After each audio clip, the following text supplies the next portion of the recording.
y'all, Dr. Daria here with a question I'm getting a lot. And that is, if you or anyone in your family tests positive for COVID, do you have to have another test to be able to come out of isolation? And the answer is no, you do not need another test. To be able to come out of isolation after you're diagnosed with COVID, here's what you have to do.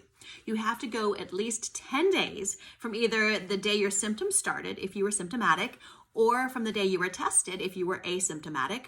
Plus, you have to be at least 24 hours without requiring fever-reducing medications, and your symptoms have to be improving. If you do those things, then you don't need any other test to prove that you can come out of isolation. There is one caveat, and that's for patients who were sick enough with COVID to need to be hospitalized or have an immunocompromised and a compromised immune system. Those patients may need to wait longer in isolation, maybe 14 and up to 21 days, to make sure that the disease is really out of their system and that they're no longer contagious. But that's just the one caveat. For everybody else, it's 10 days and no fever-reducing medications for 24 hours and your symptoms improving. Now, why? Why should you not get repeat tests after you have that positive diagnosis? There's really two reasons based on some of my own research and some research of talking to experts.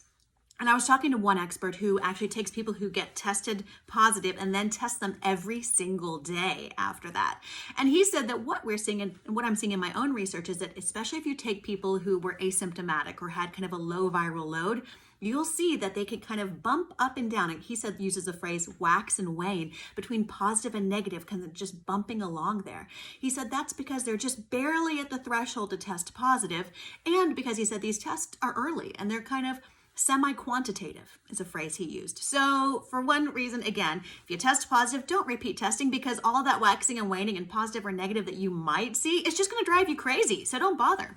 Second reason why you don't need to and shouldn't retest or continue to try to test to get out of isolation is because some people will actually continue to test positive for 4 or 6 weeks or more after their diagnosis. And it's not that we think that they're actually contagious.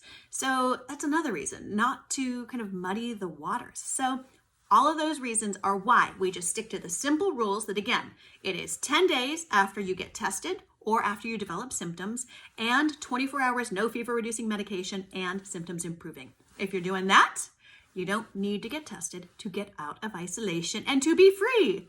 There you go. Let me know what questions you have. Put them in the comment section below. I hope you have a wonderful day. Stay well. Take care of yourself. Take care of each other. I'm Dr. Daria, and I'll talk to you soon.